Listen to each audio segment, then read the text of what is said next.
Hello everyone. I don't normally talk about this or even allow myself to think about this at all. However, seeing everyone else in this sub share unusual stories without judgment has persuaded me to tell this story. Besides, it feels fair to Eliza to finally get this out there.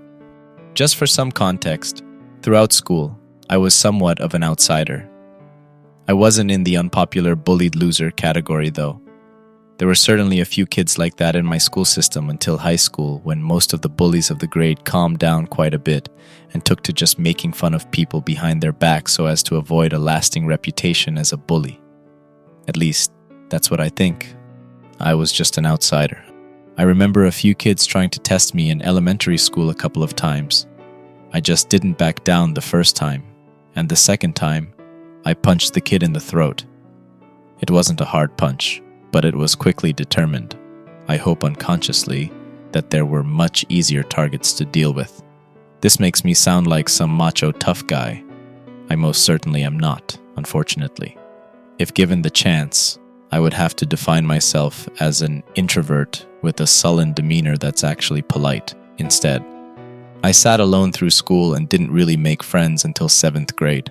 Our second period was math. I'm not a genius, but I'm pretty hardworking, and the general inefficiency of the American school system, especially down there in the deeper parts of the South, allows for minimum effort with top grades. I would do my work quickly, and then I'd just read or draw something in the back for the last 2/3 of the class.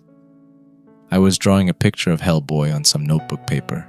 I had just seen the Guillermo del Toro film when the principal walked in with a girl at his side. He called out to all of us, "Hello everyone, this is Eliza. She'll be joining your class. She's new, so be nice." He put some stank and an evil eye on that last part, and then he started talking about where she was from and how he knew she'd like our class and other stuff like that. She was already pretty tall. She had dry-looking, long black curly hair. There seemed to be bags under her eyes already, and she had a scar from a cleft lip. I saw some of the girls give each other a "she's gross and I'm trying to tell you I'm normal" by visibly acting like she's gross look, while the principal was still talking. I think she saw this, but she didn't look embarrassed or sad. She just looked tired and resigned. Slowly, most of the other people in the class gave each other similar looks, but I still didn't. Then we looked at each other. There wasn't some sort of cheesy love look or blushing of the cheeks. We just locked eyes for a moment before I looked down and got back to drawing. Finally, the teacher got done yapping, and he walked out, leaving Eliza still standing in the doorway. The teacher gave her a moment before he said, "Just sit down wherever." She walked over to the seat in front of me and sat down. The teacher stood up, walked over, and handed Eliza the work we were doing. "Help her with what we're doing today if she's behind, okay?" "Yeah, no problem." She wasn't behind. I suppose her old school had higher benchmarks because she told me she was working on the stuff we were doing a year ago in her 6th grade class. She burned through the sheet of basic geometry in 10 minutes before turning around to talk to me some more. "Is that Hellboy?" "Yeah, I saw the movie last night with my mom." "That's nice. My dad took me to it a couple of days ago." "Did you like it?" "Yeah. It was kind of gross though." I laughed. "Yeah, but I think that's part of the point for some people." We went on talking about movies, then bands, then food, and so on for the rest of class. Our shared love of metal and bad movies made us friends quickly. I could tell a lot of great stories that we had through the short remainder of middle school, up till a couple of months before the end of our senior year. But that's not really what this story is about. We never had any sort of relationship beyond being friends. And we both never dated anyone throughout the rest of our time in school. But I like to think near the end there were some signs of a blossoming relationship, but now I'll never know. We had a lot of shared hobbies, again the love of similar media, but we also both liked to read, though I was much more of a fantasy guy, and we both loved exploring. Originally it was just walking through the woods, but around early junior year, we took to exploring the unending supply of abandoned buildings around our area. This was actually a pretty regular pastime in our town. There wasn't much in our area in the way of hangout spots and fun stuff to do, so it was pretty much either bowling, playing games at home, or wandering around. It was somewhat stigmatized by the police, Some of us explorers had taken to keeping a close watch on the obituary pages and local word on who'd recently died. After that, they'd break in and ransack the house before families came to collect the deceased's belongings. Me and Eliza never took to that, but I guess the attraction of untouched life savings and perhaps a lesser feeling of guilt because the person's already dead got to some people. But for the most part, all of us stuck to actual abandoned buildings. We started with seriously decrepit spots. There's lots of old barns, I mean like 50 plus years old, scattered around for people too nervous for old houses to start with. But we quickly got over that and started into some of the more interesting places.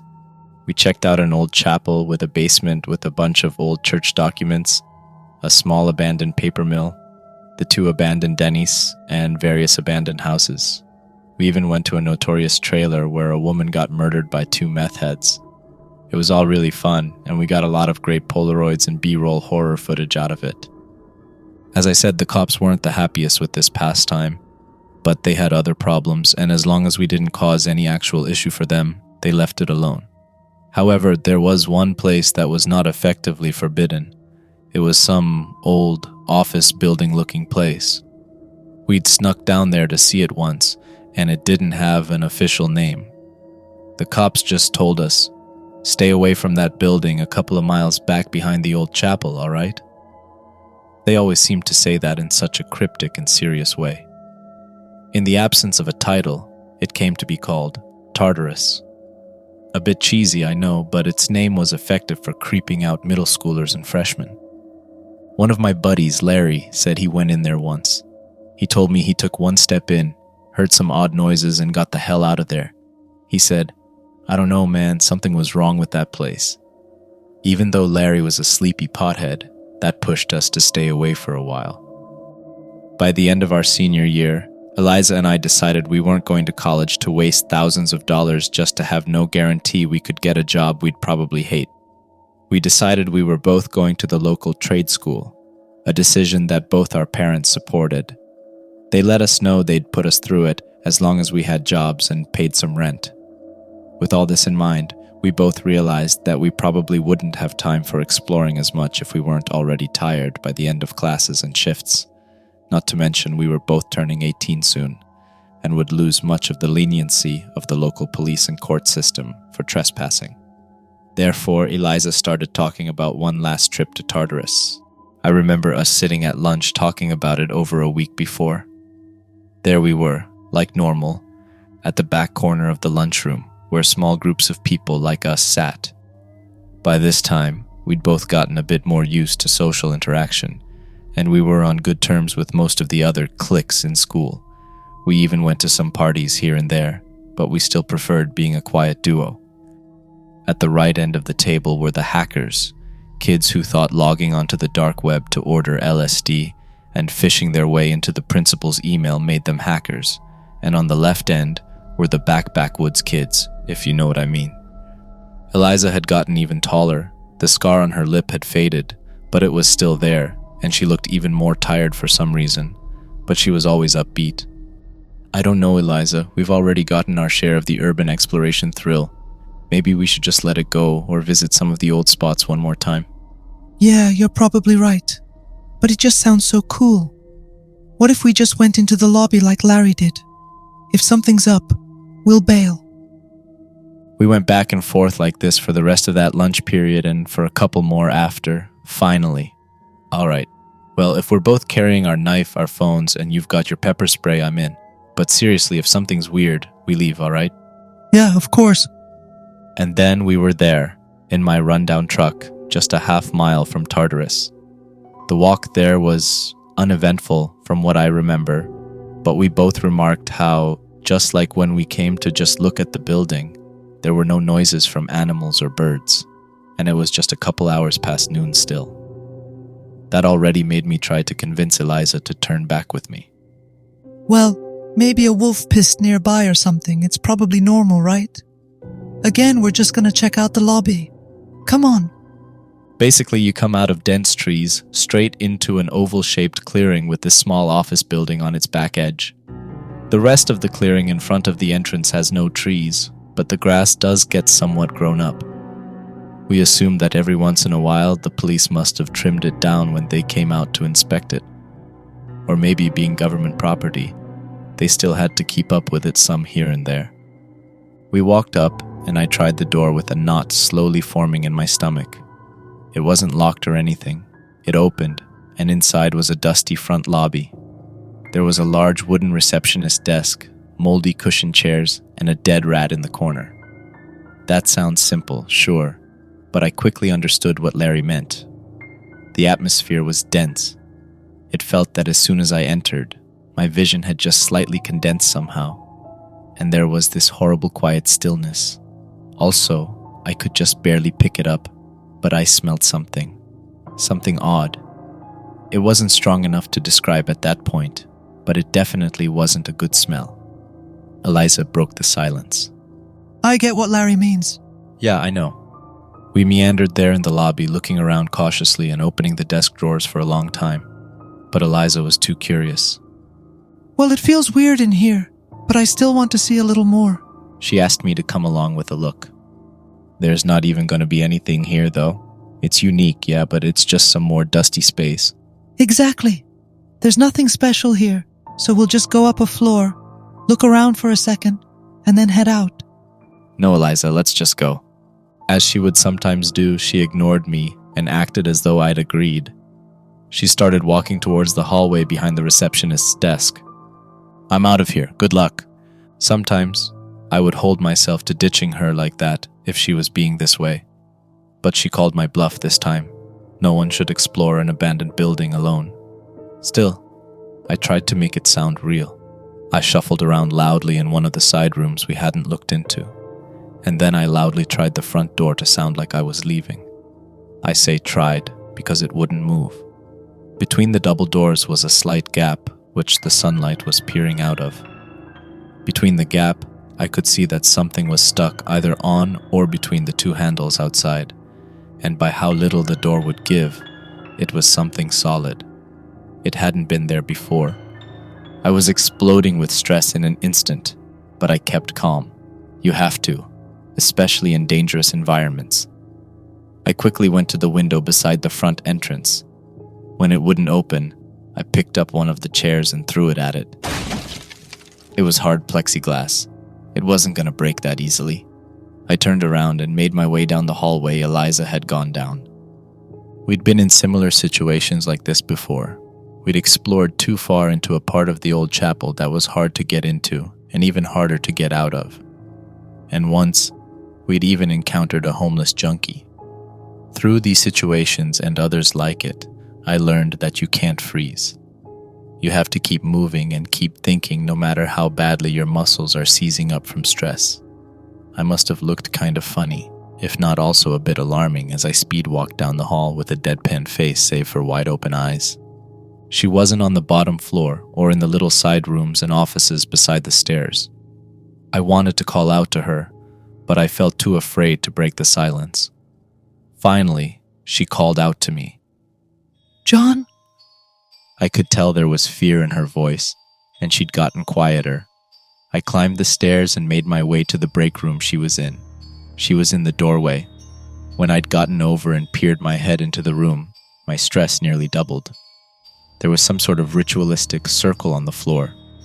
The window of the break room was broken open, not big enough to squeeze out of, and it was still a plexiglass window, and a breeze was flowing in. The circle was drawn with salt, and the breeze was gently and slowly ruining the circle. In the middle was an eye with odd lines drawn around it, like tentacles or like the lines kids draw on the sun. On the perimeter of the circle were candles, and there had to have been 100 of them lining it. I didn't count, but the circles started being lit at 12 o'clock and ended somewhere around 6:15. I was still behind Eliza, still in the doorway, peering over her shoulder. Out of the corner of my eye, I saw movement. I looked over. For just a second, I saw someone, or something in hindsight, looking out of one of the offices down the hall. It looked like a person, but they were wearing a mask, a very tight mask. The mask only had eye holes, and it appeared to have been made from the mismatched pelts of various animals. But behind that mask, I saw wide dead eyes staring straight through me before they slid out of view from the open door. I looked around frantically for any other signs of danger. I was so stressed by this point I felt sick, and that odd smell had gotten much stronger now. Did you see that? See what? Someone was down the hall. She paused for a moment before shifting out of the doorway and turning towards the stairs, grabbing my arm to pull me with her. I pulled back. "The front door's been barred and the windows won't break," I said. Eliza was tense before, but now she was frozen. What could be done? There was no exiting. We didn't have phones. And there was someone wrong, here in the building with us. The only thing I worked out in my head was that we'd have to find this guy. And since he was probably the one who barred the entrance, we could get him to show us another exit. Look, do you still have your pepper spray? Yes. Get it out. I got my knife. We'll be all right. Whoever locked us in can get us out. We just gotta go confront him. Come on. We were both afraid, but again, we'd been through stressful situations before, and I guess she knew I was right. We started walking down the hall together towards the side office I'd seen their head pop out of. Unfortunately, it was not a side office. It was a staircase. After a moment of hesitation, we headed down. Measuring levels by the height of the stairs leading to the second floor from earlier, we must have gone down 3 more levels past the first floor. There were other floors on each level, but their doors were caved in with rubble. The bottom floor really gave credence to the name Tartarus. The atmosphere was even denser. My vision seemed even more processed and slightly red, and the smell, God, the smell. It was strong enough to be recognized now, but it's not possible to describe it. All I need to say is that it was completely foreign and nauseating. It was, just like the second floor, a hallway with little side rooms. This floor was not illuminated by the bright sunlight outside and the multiple windows. Instead, there were buzzing fluorescent lights overhead. At the back of the hallway was what looked like at the time an office with frosted glass windows. When we opened our door, the office's door closed. There seemed to be little other choice. I did think about going back and trying to claw my way through the plexiglass with my knife, but this seemed like a faster, more direct option. We started walking down the halls. Most of the side rooms were old server rooms, with dusty metal cabinets full of archaic computers. Archaic for 2004. But some of the side rooms were simply black pits of darkness. For all we could see, they could have gone back 10 yards or 10 miles.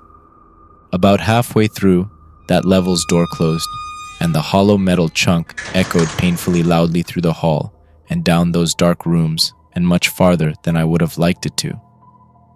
I still didn't see any other option, especially when we heard a small click from the door's lock, so we just kept going towards the office. When I was finally standing in front of it, my hand just a few inches from the knob, my vision felt so distorted, it was like a red, magnified screen had been placed over them. The smell was so powerful I could barely stand it, and there was an alternating hum in my ears. Don't, John. Eliza's voice was barely even a whisper, but it was too late. I was here now, and I almost felt compelled to, and I suppose I may have been, in hindsight. Maybe I was going to open that door no matter what. It was a rusty and empty room. The floor was either bare concrete or covered in dirt. At the end of it was an odd metal door, or hatch really, with a loose chain attached to it at the top. At the very back left corner of the room was a ladder leading into a trapdoor to another level. At the top of the ladder, I saw a man's legs. "Hey!" I screamed. I ran forward to try to climb up and catch him. When I had gotten halfway there, and after Eliza had followed me just enough to get out of the doorway, the legs quickly disappeared up the closing hatch, and the office door slammed shut behind us. It's hard to describe how I felt. I can tell you all about how I froze, and how my throat felt dry and all that, but it won't relay how horrible I felt. I never got a word from Eliza about how she felt at that moment. We were trapped, and figures were now collecting behind the frosted glass windows. Many figures of many different shapes and sizes. Most seemed human, but some didn't seem to have the right shape. I don't mean just a missing arm. I swear that, admittedly, through a frosted glass window, I saw some of them with missing heads, with impossibly crooked spines, and a couple were rotund in anatomically inaccurate ways, at least for one person. However, this is all beside the point now. The chain had begun to lift. I looked over at Eliza. She seemed 10 years older with all the stress on her face. She was crying. There were stress lines across her face that wouldn't look out of place on a 90-year-old, and she was hyperventilating. I ran over to try and comfort her, but then the chain tightened and the metal hatch had begun to lift. Somehow, the smell had intensified once again, and there was some horrible noise that was coming out from behind the hatch. It was like a moan from some animal that can't exist, like some ungodly mix between a goat, an alligator, and a cat. And intermixed with the moan were the distorted and weak cries or screams of different people. After the hatch was halfway up, I saw it coming out of the darkness. Imagine a large eye. I can't compare it to any animal's eye you'd know in a mass of sickly green flesh. Surrounding the eye on the rest of the body were human heads, morphed into the flesh. They were all crying or screaming. Some of them warned us to get away, and some of them begged for help, but most didn't even seem able to speak. I'm sorry, but I'm not comfortable describing it in any more detail. It's already been too much to write that. It was coming towards us faster than it should have been able to without legs. We both panicked when it was just a few feet from us. I ran to the left, and she ran to the right. That was the only difference. It decided on her for some reason, and she was cornered. Eliza started screaming. John, help me! Oh God! The hatch was still open. I heard her scream when it finally had her, and I ran down the tunnel it came out of. I heard her screaming for me to come back and not to leave her there, but I just kept running. I heard her yells echoing for a long time. I think it was a long time. It felt like I was in that cave for hours. It's all like a fever dream now, but I remember hearing these odd noises around me. I kept stepping on something soft and wet, only to hear it cry out, similar to how the monster had. The cave was thin, and thank God there was no light for me to see anything around me or to see where I was going, so I just kept my hand on the wall beside me while I kept running. I stumbled over these small masses of otherworldly flesh and over rocks until I saw the light. I had come to the end of the cave, and I was standing in its large opening. I remember there being an altar, a worn-down stone altar with the iconography of the monster and the circle I saw earlier. There was one depiction of the eye, bare and covered with flames falling out of the sky. But there was another one, now covered in more heads than it was covered in when I encountered it, and its eye was projecting some portal or rift, and there were winged eyes flying and small headless cat-like creatures coming out of it. But behind them was something large, and its skeletal seven-fingered hand was reaching of the portal. Now that I think about it, it was still daylight outside, so I couldn't have been running through the cave for too long. Again, it's all still like a blur. Getting down the little hill the cave was housed in, going towards the road I'd seen in the distance from the cave's head, and having the police called on a freaked out and dirty teenager on the side of the road just aren't memorable details considering what had just happened. I wish I could tell you about some sort of closure to this horror, but I don't have anything of the sort for you. I told the police what had happened, every detail of it. It wasn't like they gaslighted me or brushed me off or something. They just lied and knew I knew. They came to the house one day, talked to my parents in private, and then sat me down and told me Eliza had died falling through the floor, exploring Tartarus. When I argued, the officers simply got up and left without saying another word. My parents made me let it go, but they never told me what the officers had said to them, and these days, I'm not sure I'll ever bother to ask. And I haven't heard from Eliza's parents at all. She never even had a funeral. I still think about her. I pray she's dead, or perhaps that I was hallucinating, but I fear that she's still down there, screaming and crying with all the others. I'm sorry, Eliza, but I'm not going back. I'm not joining you. I'm not stepping another foot in an abandoned building ever again. Forgive me. Hello there, thank you for watching.